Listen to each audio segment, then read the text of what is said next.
President Donald Trump sees parallels between Joe Biden's early surge to the front of the crowded 2020 Democratic presidential field and his own runaway success in the 2016 Republican primaries. Trump cast the former vice president as a clear, if flawed, frontrunner, noting that Biden had recently flubbed the name of Britain's prime minister, and he compared Biden's early success in a heavily crowded field to his own entry and rapid ascent in the 2016 Republican campaign. "I look at it like my race in 2016, the president said in a phone interview, predicting that Biden will remain at the head of the pack of 22 Democrats running for president. Recalling his June 2015 campaign announcement at Trump Tower, he boasted, "If you remember, from the day I came down the escalator until the end of the primaries, I was in the #1 position. I was center stage every debate, and, nobody came close." Trump actually pulled near the bottom of the then 12-candidate Republican primary field when he first joined the race in mid-June 2015,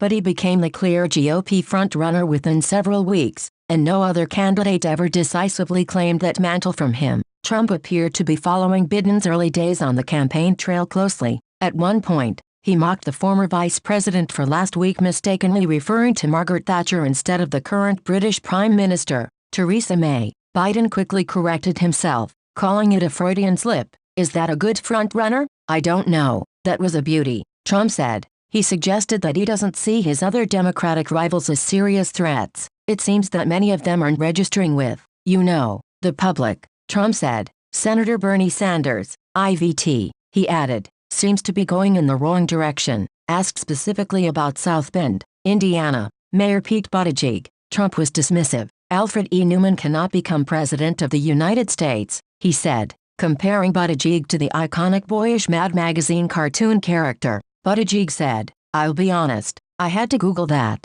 I guess it's just a generational thing. I didn't get the reference. It's kind of funny, I guess. But he's also the president of the United States and I'm surprised he's not spending more time trying to salvage this China deal." The president touched on North Korea, his former campaign aide David Bossie, the Senate Intelligence Committee's subpoena to his son, his view of Steve Bannon and Rudy Giuliani's upcoming trip to Ukraine. Trump again expressed frustration that the Senate Intelligence Committee subpoenaed his oldest son, Donald Trump Jr., to testify as part of the panel's ongoing investigation into 2016 Russian election interference, but he said he had not spoken to Senator Richard Burr, the panel's chairman, who has come under fire from some Republicans for signing off on the subpoena. "I won the state of North Carolina and frankly had another Republican won the primary. They would not have won the state. I have a great relationship to that state, so I was very surprised," Trump said. Burr came in, ran along with me. I didn't know him well but he ran along with me. So yeah, I was very surprised to see that."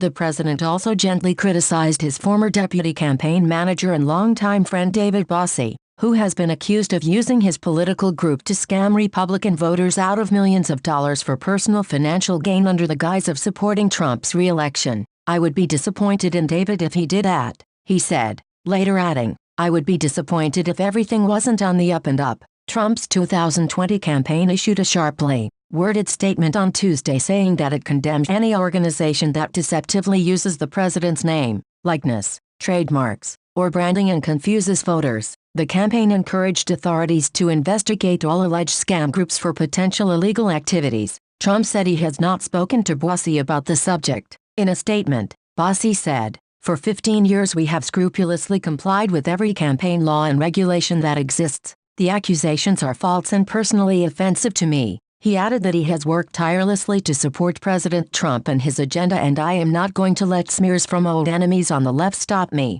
even amid his apparent anger at one close ally." Trump hinted at a softened view towards a former one, Steve Bannon, whom Trump excommunicated last year after the strategist was quoted in Michael Volff's incendiary book about the White House, Fire and Fury. "Well, I always liked Steve and I mean the last 7 months or 8 months. I mean, you can't have nicer statements stated about yourself than the things he's been saying about me," Trump said, adding later, "You've seen what he's said on the various shows and you've seen what he's written and it's very nice and I appreciate it, but I haven't spoken to Steve in a while." Trump also touched on the business activities in Ukraine of Joe Biden's son, Hunter, a subject that has drawn scrutiny among conservatives in recent days and which Trump's personal lawyer, Rudy Giuliani, says should be investigated further. As vice president, Joe Biden pressured Ukraine's government to oust a top anti-corruption official who had reportedly investigated a Ukrainian energy company in which Hunter Biden had a financial interest, although no evidence has emerged that Joe Biden was acting to assist his son, and it is not clear that the official was probing the company at the time.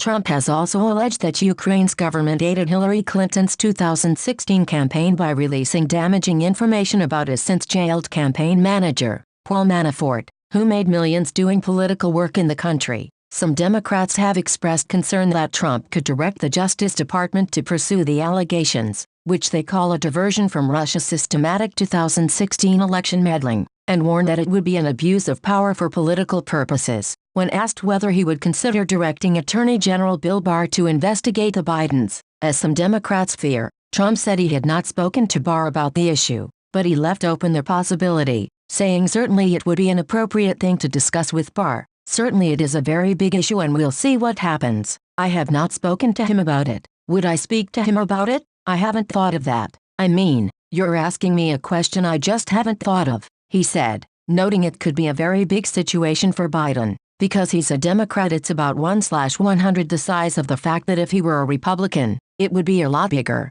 he alleged. Trump also said that he plans to speak to Rudy Giuliani about his personal attorney's imminent plans to go to Ukraine to reportedly encourage the Ukrainian president to investigate the origins of the Russia investigation and Hunter Biden's role on the board of directors of an energy company owned by a Ukrainian oligarch. I will speak to him about it before he leaves. I'm just curious about that, he said, adding that he has not spoken to him at any great length about it. On foreign policy, the president, who once bragged about the cessation of North Korean missile tests during his presidency, downplayed the significance of North Korea's recent decision to launch a pair of short-range missiles. They're short-range and I don't consider that a breach of trust at all. And, you know, at some point I may, but at this point no, he said. These were short-range missiles and very standard stuff. Very standard. Trump added that he might eventually lose faith in his friendly relationship with Kim Jong-un, the North Korean dictator. I mean, it's possible that at some point I will,